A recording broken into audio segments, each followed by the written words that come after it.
और यकीन माने जब से मैंने ये खबर पढ़ी है मेरी टांगे कांप रही। क्यों?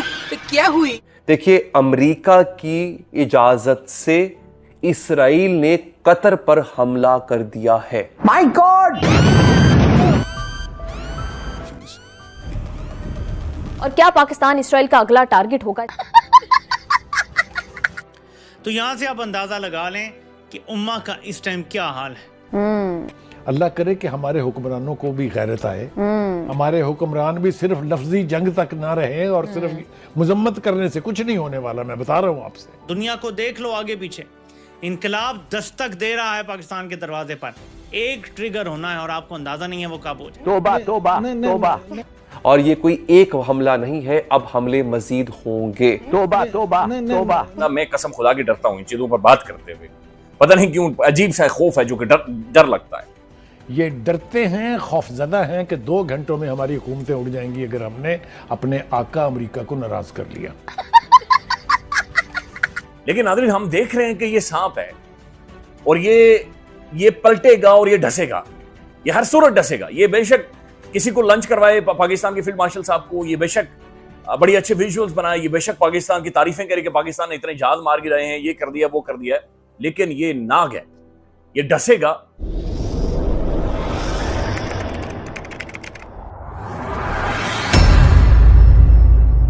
नमस्कार दोस्तों, स्वागत है आपका पाकिस्तान की बर्बादी में। जी हाँ, तो आज की बर्बादी कुछ इस तरह है कि इजराइल के प्राइम मिनिस्टर नेतन्याहू इस वक्त इस्लामिक कंट्रियों को चुन चुन कर मार रहे हैं और यही सब देखकर आज एक बार फिर पूरा पाकिस्तान चीख चीख कर रो रहा है कि अब नेतन्याहू कतर के बाद पाकिस्तान को ही ठोकेगा। जी हाँ, तो खबर कुछ इस तरह है कि जैसे ही इजराइल की तरफ से कतर की राजधानी दोहा पर हमला किया गया, तो उस हमले को देखने के बाद आज एक बार फिर पूरा पाकिस्तान छाती पीट पीट कर रो रहा है। जी हाँ, दरअसल पाकिस्तानी मीडिया आज यह दावा कर रही है कि इस हमले के बाद 100% इजरायली प्राइम मिनिस्टर नेतन्याहू अब पाकिस्तान पर ही हमला करेगा।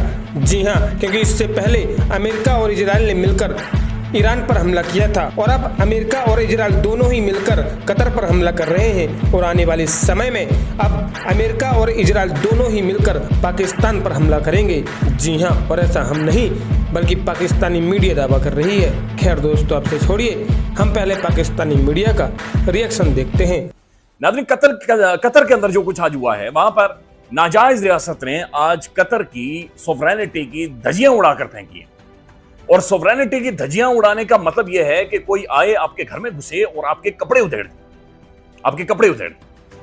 ये जो नाजायज रियासत है, ये प्रॉक्सी है अमेरिका की, ये प्रॉक्सी है डोनाल्ड ट्रंप की। और ये वही डोनाल्ड ट्रंप की प्रॉक्सी है जो चंद दिन पहले कतर के अंदर आया था और $400 बिलियन कतर ने कहा था कि लाले हम लेकर आ रहे हैं बोरियां भर के। ये वही डोनाल्ड ट्रंप था जो कतर के अंदर गया तो इन्होंने मिडिल ईस्ट के अंदर लड़कियां सर नंगे करके उनके नीचे करके बाल ऐसे ऐसे करके नचवाई है। ट्रंप आ गया है ट्रंप के सामने, उसने कहा सलमान खड़े हो। सलमान खड़ा हो गया था, वो कतर गया और इस तरह से सारे शेख हबीबी करके नाज़रीन कभी लेटे और कभी खड़े हो, कभी गुलाटियां मारे। कतर ने नाज़रीन उसके बाद ट्रंप को बकायदा से एक जहाज तोहफे में दिया और जहाज के बारे में कहा जाता है कि उसका बाथरूम भी सोने का था, बड़ा खूबसूरत जहाज, बेडरूम बना हुआ, ये सब कुछ उन्होंने ट्रंप को दिया। आज ट्रंप के साथ मिलकर नाजायज रियासत ने वेरी कोऑर्डिनेटेड 2 शहरों के अंदर, कतर के 2 शहरों के अंदर स्ट्राइक्स, सोवरेनिटी की धज्जियां उड़ाई। कतर अभी रो रहा है, पिट रहा है, हमारी कोवर्डली अटैक हो गया, हम ये करेंगे, एंज करेंगे, हम बर्दाश्त नहीं करेंगे। ये वही कतर है जहां पर नाज़रीन अमेरिका की सबसे बड़ी मिलिट्री बेस, सबसे बड़ी और अहम तरीन मिलिट्री बेस है। वहां पर इसकी फोर्सेस मौजूद हैं, इसके जंगी जेट्स वहां पर मौजूद हैं, लेकिन उसके बावजूद गैर अमेरिकी कोऑर्डिनेशन के कतर की सोवरेनिटी या कतर के कपड़े वो फाड़ नहीं सकती थी नाजायज रियासत, लेकिन फाड़ेंगे। दिस शोज नाज़रीन के ये जो ट्रंप है या जो अमेरिका है, ये सिर्फ अपने सेल्फ इंटरेस्ट को फॉलो करते हैं, इनकी किसी के साथ कोई दोस्ती यारी नहीं है। पाकिस्तान के अंदर नाज़रीन अमेरिका का एक इंटरेस्ट है। हमने कल MOU साइन किए हैं मिनरल्स के हवाले से, माइंस के हवाले से, उनके हवाले से बाकायदा से MOUs नाज़रीन साइन हुए हैं। MOUs के ऊपर डिस्कशन हुई है। अब इसके ऊपर नाज़रीन पार्लियामान के अंदर कोई डिबेट नहीं है, पाकिस्तान के टेलीविजन के ऊपर डिबेट नहीं है, डिस्कशन नहीं है। मेरे जैसा बंदा, मैं कसम खुदा की डरता हूं इन चीजों पर बात करते हुए। लेकिन नाज़रीन, हम देख रहे हैं कि ये सांप है और ये पलटेगा और ये ढसेगा, ये हर सूरत ढसेगा। ये बेशक किसी को लंच करवाए पाकिस्तान के फील्ड मार्शल साहब को, ये बेशक बड़ी अच्छे विजुअल्स बनाए, ये बेशक पाकिस्तान की तारीफें करे कि पाकिस्तान ने इतने जहाज मार गिराए हैं, ये कर दिया वो कर दिया है, लेकिन ये नाग है, ये डसेगा